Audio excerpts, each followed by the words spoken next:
Are you looking for art that inspires and gives back? Check out Artery Inc., a Milwaukee-based, woman-owned company blending anatomical art with purpose. From tees to stickers, their designs celebrate the human body and support real causes. Right now, shop the End Violence in Healthcare campaign, made in partnership with PulseCheck Wisconsin. Proceeds help raise awareness and push for safer workplaces for healthcare workers. Visit arteryinc.com and wear your support with pride. That's arteryinc.com. Art, wellness, and action.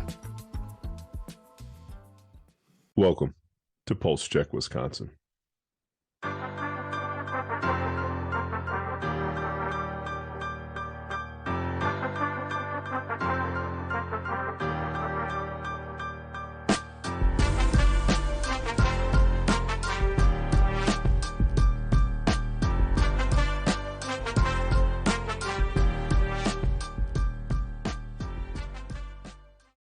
Good morning, good evening, good afternoon. This is Dr. Ford, PulseCheck Wisconsin. We got a good episode today. We have with us candidate for Florida's 21st Congressional District, Bernard Taylor, who is a social media star. He is an EMT, a firefighter as well. It's very rare that we get the opportunity to speak to candidates who are advocating for change, advocating for healthcare for all, as well as being a voice for first responders in their communities. So really interested, really looking forward to speaking to my friend Bernard Taylor here. And with that being said, let's go ahead and get started.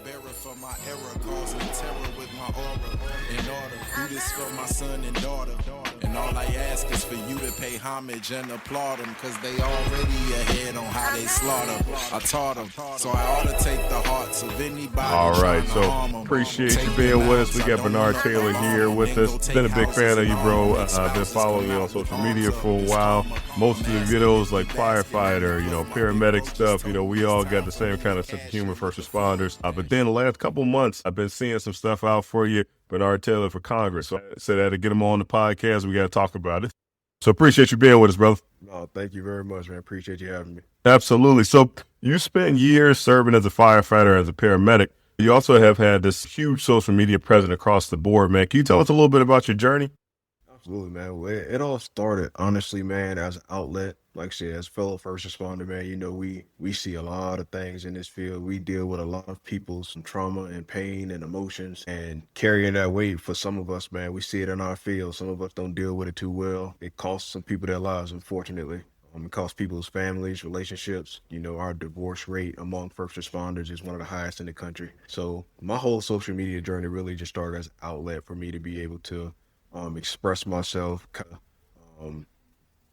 make fun of some of the things that we see in a lighthearted way. Because again, man, a lot of things can be heavy. Those I'll never forget the images of the first time, a mom came with their lifeless baby, and just the scream that a mother hears, that you hear from a mom when they're handing you their child and asking you to save it, man. That's a sound you'll never forget. Or the first time you see in a multi-trauma incident where you got body parts all over the place. Like, movies don't do that stuff justice, man. No, You think bro. just because you see Michael Myers, slice somebody up, you think you can handle it. But until you see that stuff in person and the smells and all that stuff, man, it all sticks with you. So social media just started as an outlet for me to be able to channel my emotions and express myself. And thing led to another. Started off very small, and here I am today, man. It turns out there's a lot of people that need to laugh, especially in our field. And it is the biggest thing I love about it is all the young men and young women that have started in this field. And I get messages all the time. I've been watching your content. How do I become a firefighter? How to become an EMT paramedic? That's the greatest thing that has resulted from this, man. Just being able to touch a lot of people and be a role model for a lot of people. Yeah, man. And like you said, your reach has gone from, like you said, being smaller. Now you got 190,000 on Instagram, et cetera, et cetera, et cetera, right? And so you're touching many lives in that respect. And like you said, we need more of us as first responders. We need more of us in the community, caring for the community. We talk about that all the time on the show too. But one of the things that you talked about too, now you're running for Congress, right? In Florida's 21st Congressional District. Can you tell us a little bit about that? How'd you get involved with that, man? Again, that stemmed from some social media stuff, man. So honestly, I kid you not, man. I made a video. For those of you who aren't familiar, there's a representative of Congress in right now. His name is Byron Donalds. Those of you who are not familiar with Byron Donalds, Byron Donalds is a congressman out of Southwest Florida. I made a video after he got on Fox News, I believe it was. And he got on Fox News and he was going on a whole diatribe about, President Trump winning the election. So I said, if he announces that he's running for governor of Florida, then I'm going to run for governor of Florida. And true enough, man, he decided he was going to run for governor. And I got on the internet. I said, well, I'm a man of my words. Somebody point me in the right direction so I can run for governor. And the comments and responses I've gotten to that video was just like, yeah, you should do it. Or, yeah, man, I was like, hold on. Y'all really think I should be a politician? Mm-hmm.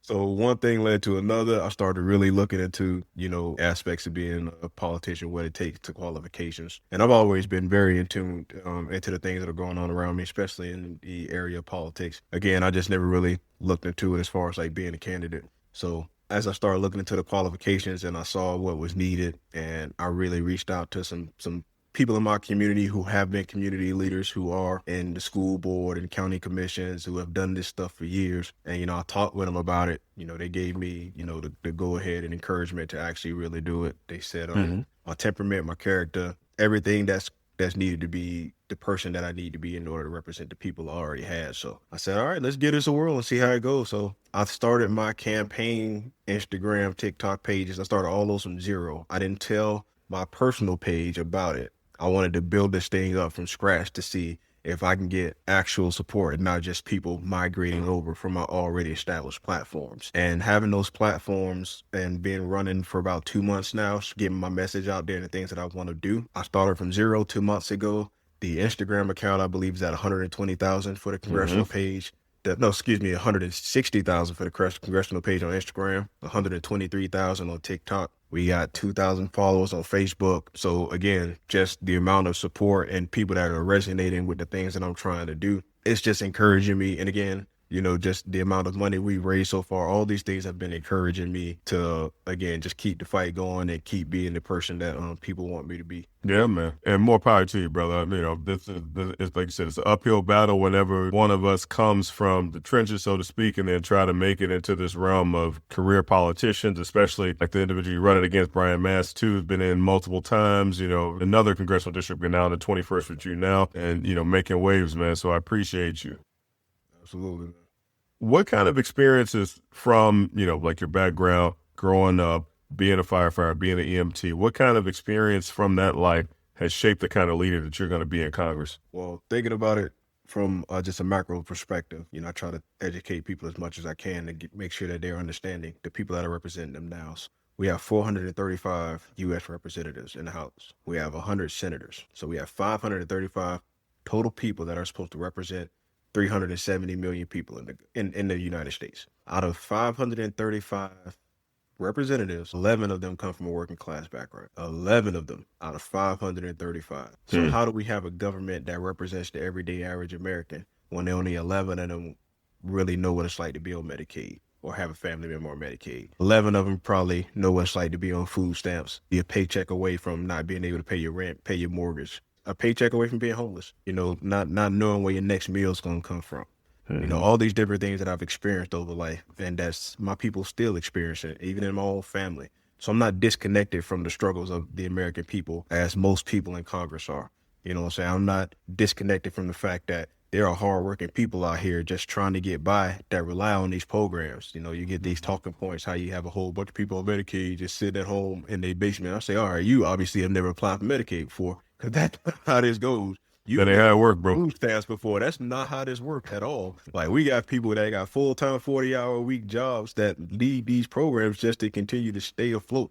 You know what I'm saying? You don't know what it's like for your mother to look at you and be like, I can't eat, but I got to make sure my kids are eating. So she has to sacrifice eating so to make sure her babies are eating. And seeing that growing up as the oldest child, all these things still resonate with me. So those experiences, and then my experiences in my field, again, I'm still attached to a lot of these different communities. Man, we first responders, people call 911. I don't know what environment I'm about to walk into. I don't know where I'm going into a 7,000 square foot mansion, or I'm going into some hole in the wall. I don't know what you believe. I don't know who you believe in. I don't know you black, white, yellow, red, or white. All I know is you call 911, I have to go in and give you the best service as possible. And you're trusting me to come in your home and take care of you at the most stressful part of your day You call 911, ain't nobody happy to call 911, man. You call 911, it is always a bad situation for someone to experience all those bad situations and to see how everyone is living, not just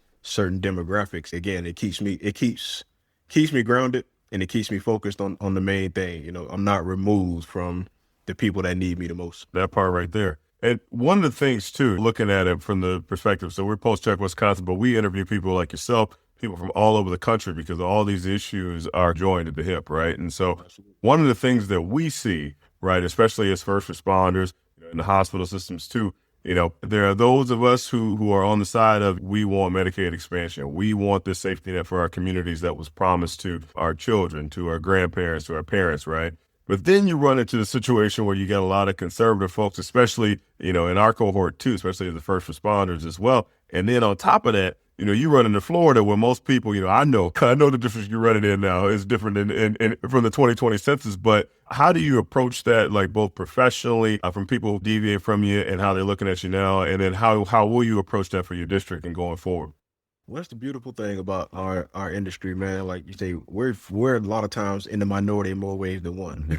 You know what I'm saying? Right. Honestly, with a lot of our thought processes and our policies. So gaining that experience of being at the dinner table at the fire station, sometimes being the only person with a quote unquote liberal aspect and being able to articulate your point, not really argue, but kind of articulate your point and bring everything kind of back to the middle. Even if it's out of, 6 people at the table, 5 versus 1, and by the end of the conversation, if it's 3-3, I think I've done a good job, you know what I'm saying? I've been able to change some minds and convince some people to kind of see both sides.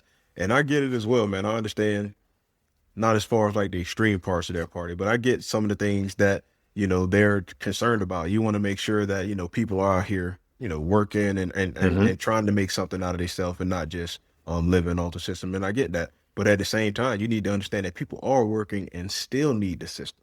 Right. When we having those conversations and we're able to break things down and kind of put everything in perspective and get everybody out of their echo chambers and just bring up the facts and the numbers, because as we all know, man, numbers don't lie. You can't argue these numbers. This is what the numbers say. And at the end of the day, again, you're not going to win everybody. And if your goal is to try to get 100% of people on your side, you're going to fail. Right. You need to just be true to yourself like I am. When I announced that I was running, I was very surprised that the brothers in my department, like, hey, man, I'm a registered Republican, but I'm voting for you.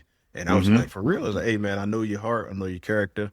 I know you're going to be the right person for it. So don't even worry about it, man. We got you. So that was very encouraging to hear. And again, it's just like with my regular profile, when I started the congressional page, like my inbox is from people that are in our industry, just like, it's just so nice to have someone with a voice expressing the things and, on our side. Because again, you feel overwhelmed by the conservative movement, whether it's in the fire unions, police unions, and any of these type of industry. You almost feel like you don't want to say anything because you don't want to be that person in a crew. Exactly. You don't want to be ostracized.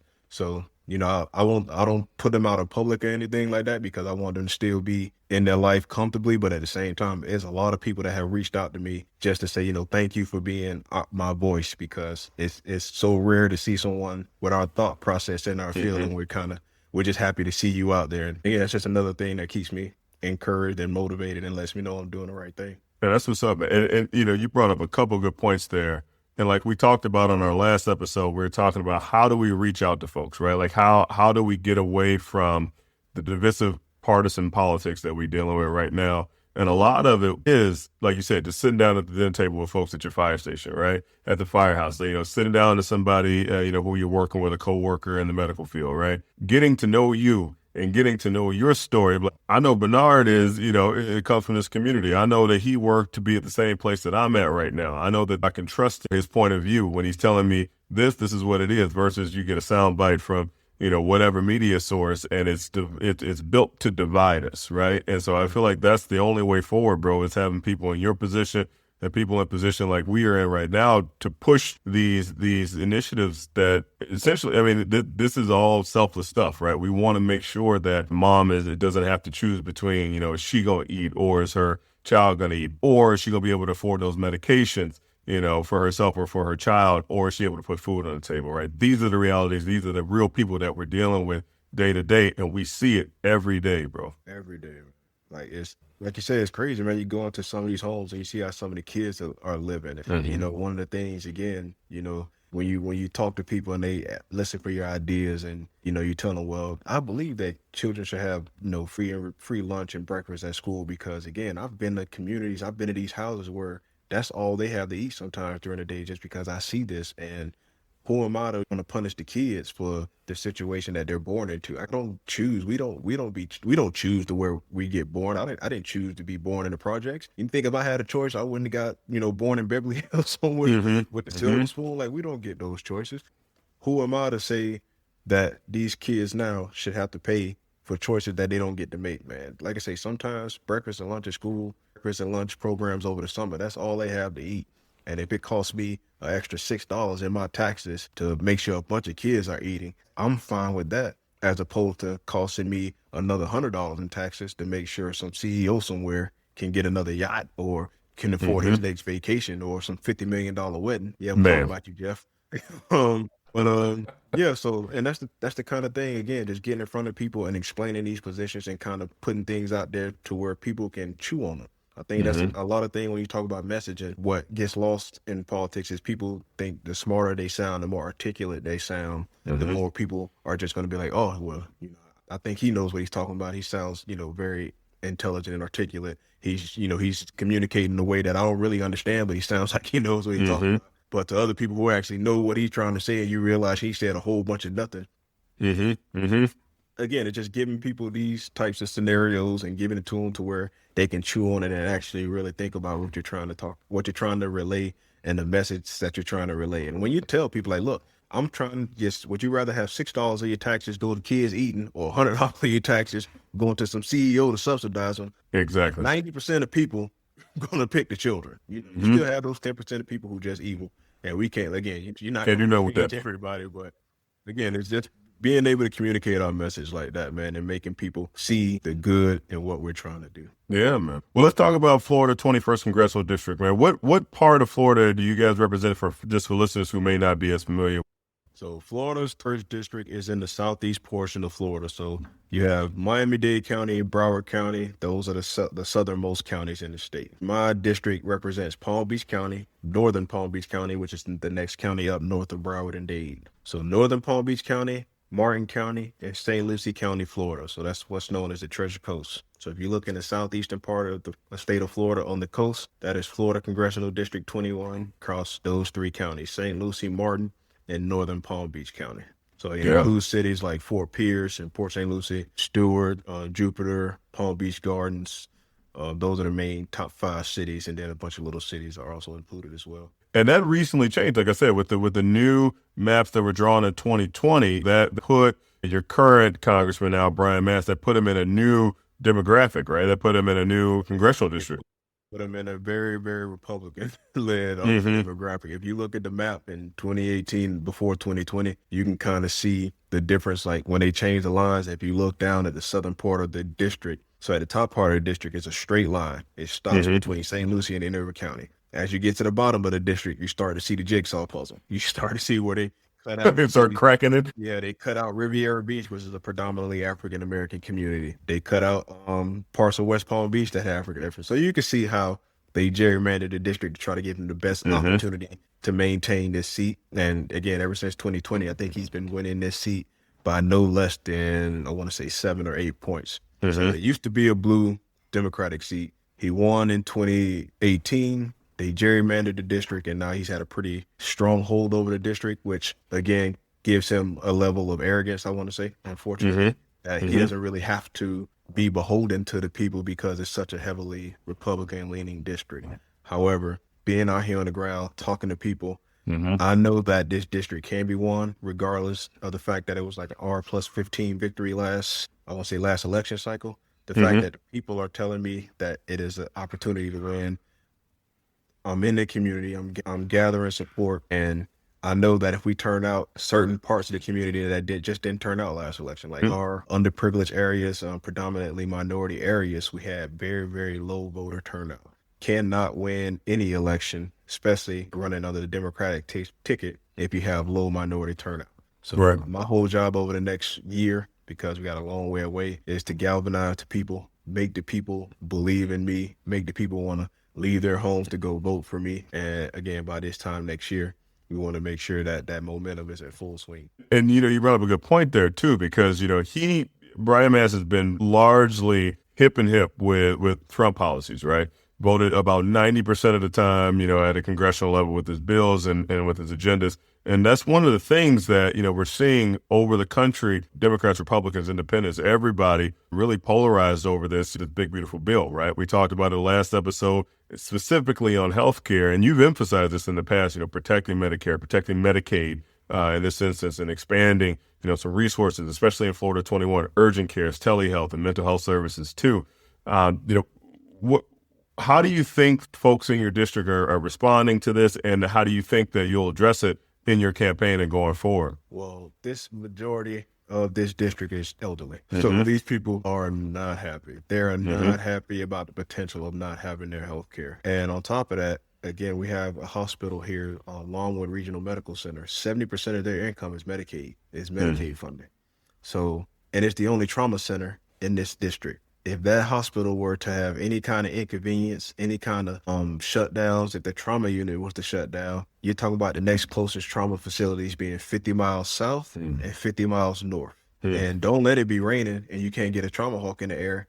You and I both know, man, a 50-mile drive in a traumatic scenario, that's the difference between you being here and we planning for your funeral. Life or death, bro. It's little things like that I'm relaying to the community and showing, hey, even if you're not on Medicaid or Medicare, you're a young person, you think it don't affect you. You don't know what can happen to you. You don't know what can happen to you on the highway.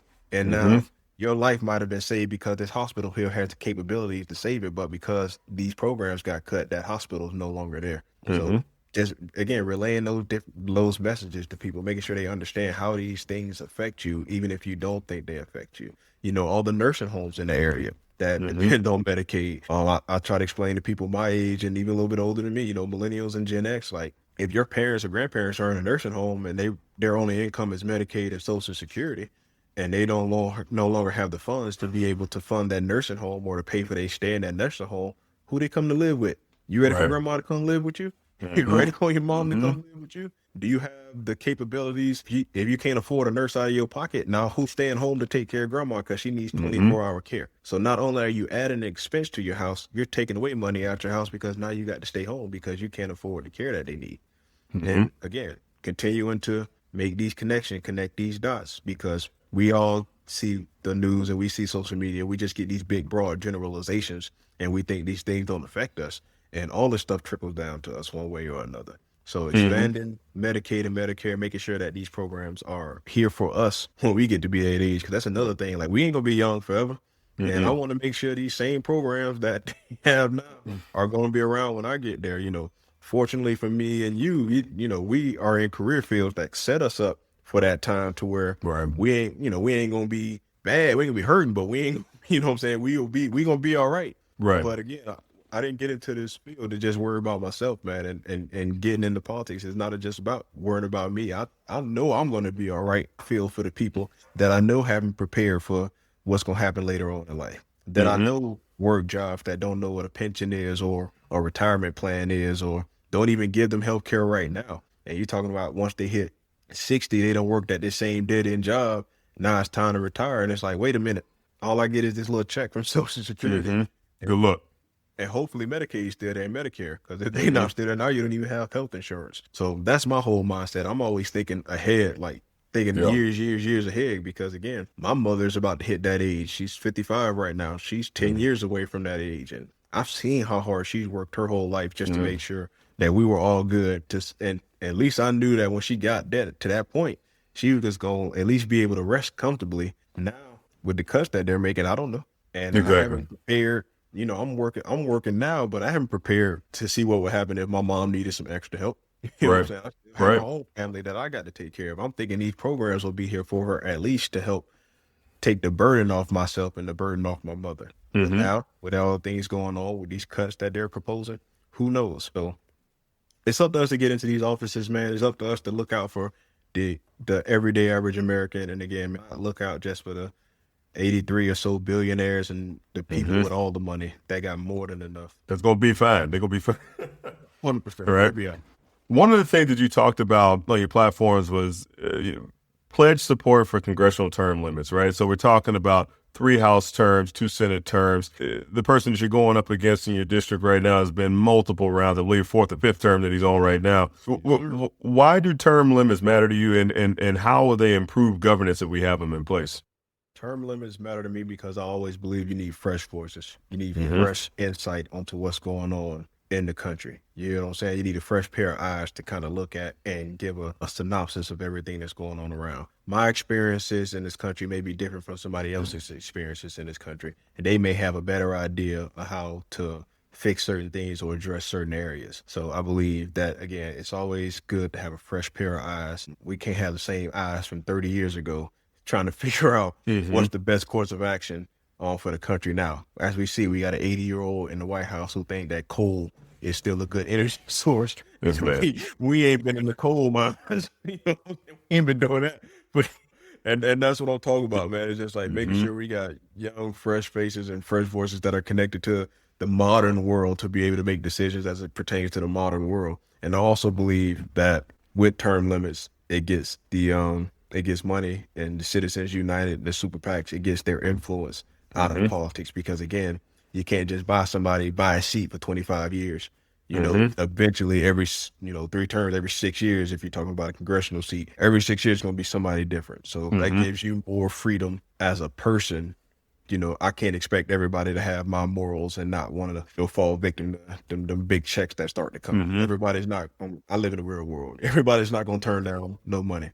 Unfortunate enough for me, I'm a simple dude. I just like video games and chilling. That don't cost a lot of money. I can protect my morals and my character. And I believe that it makes it easier to be able to do that, man, to not be to be less influenced by all this money coming into politics and these people trying to buy these seats. Yeah, and we talked about it a little bit before we came on, about your grassroots movement that you're doing right now. Before 2010, when, Citizens United pushed through the legislation to allow that dark money to come in, we only had about $3 million a year, in 2008 that came from these corporations, came from, these PACs that, are under the table, right? So now after that legislation, we had about $300 million a year and growing, right? Right. And so, right. And so, these are all going to influence your politicians. These are all going to influence who's representing you at your level. In your campaign, like you said, most of it's grassroots, right? You're getting that transparency as well.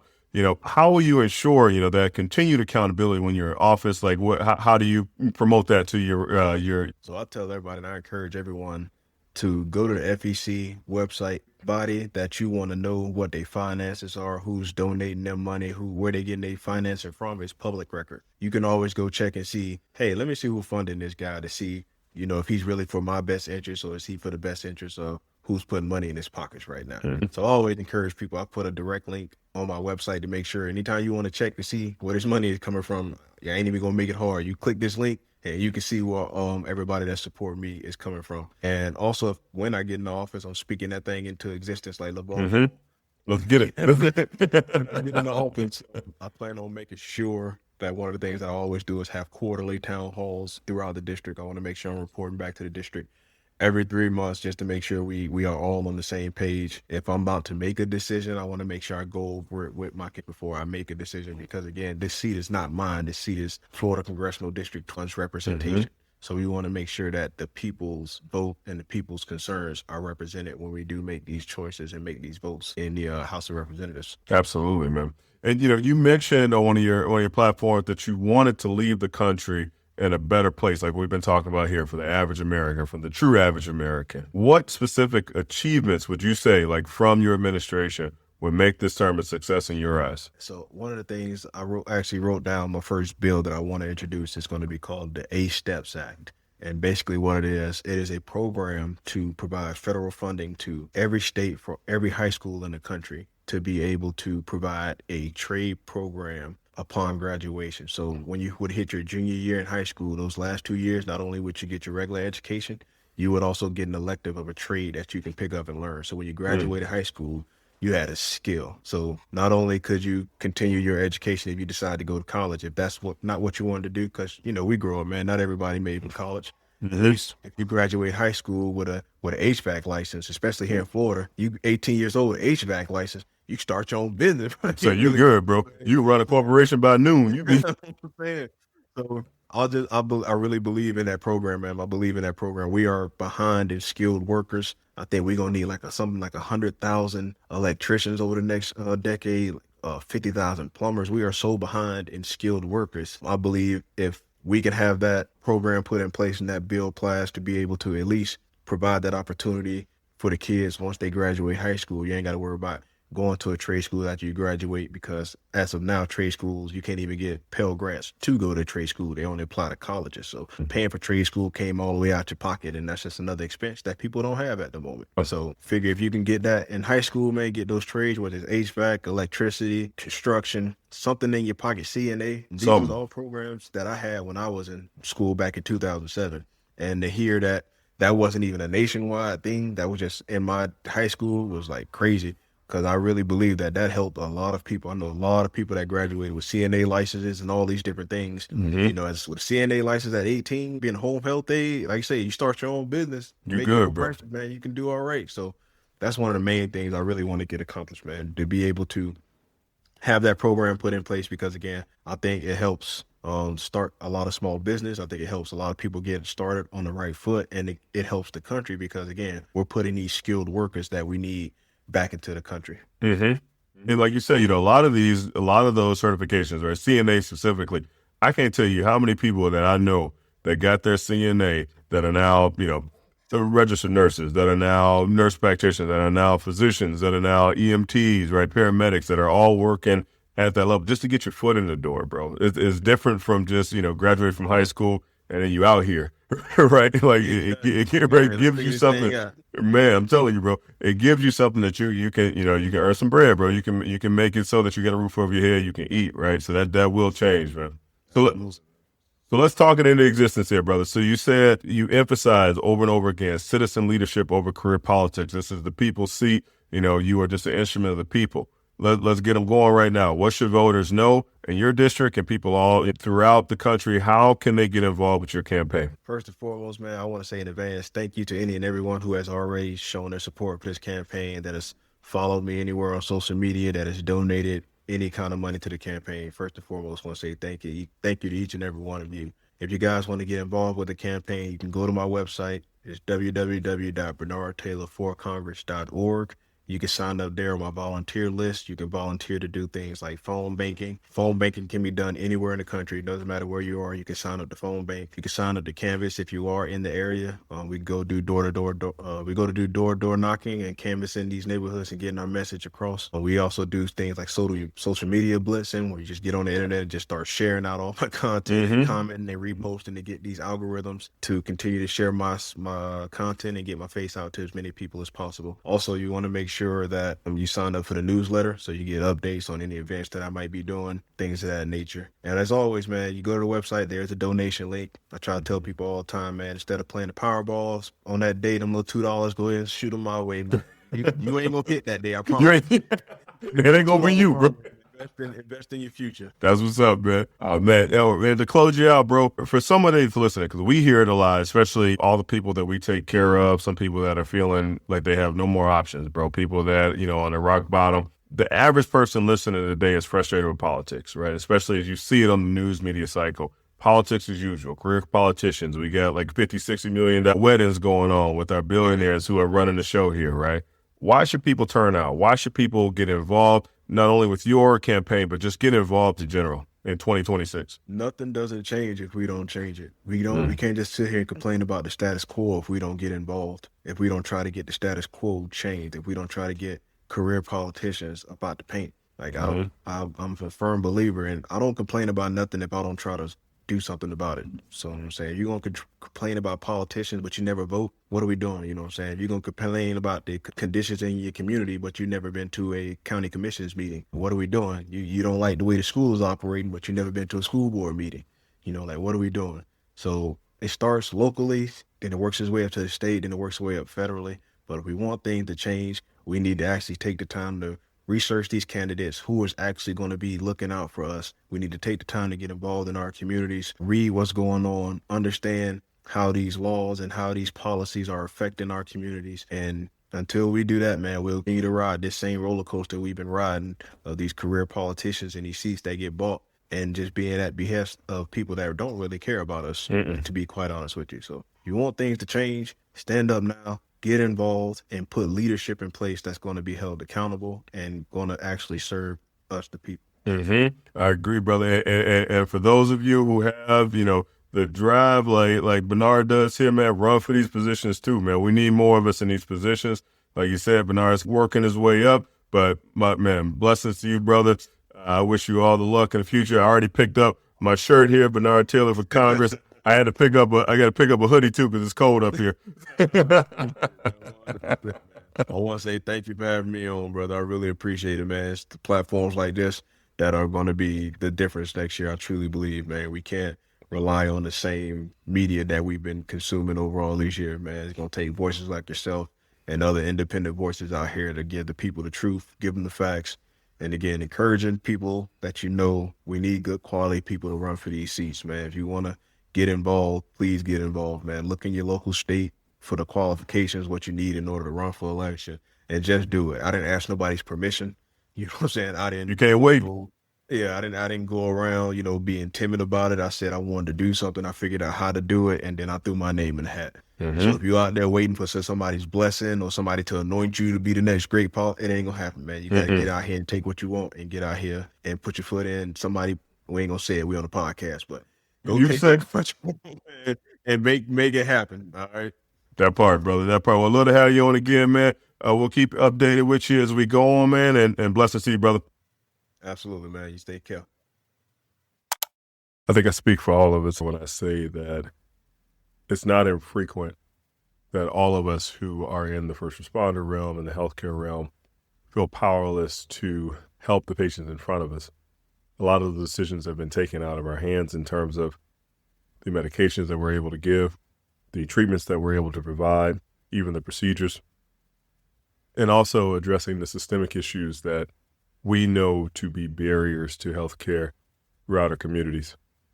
That's why it was important to bring Bernard Taylor on to talk to us about how he's taking the next step, how he's stepping up to the plate to be the representative for his community on a national level in order to be just that, be that healthcare provider in the trenches, in the field, being able to make decisions for his community that he knows needs to be made.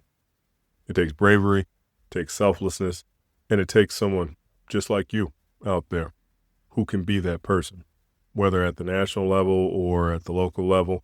We need more healthcare representatives in these positions in order to make these decisions, because I'm going to let you peek behind the curtain here.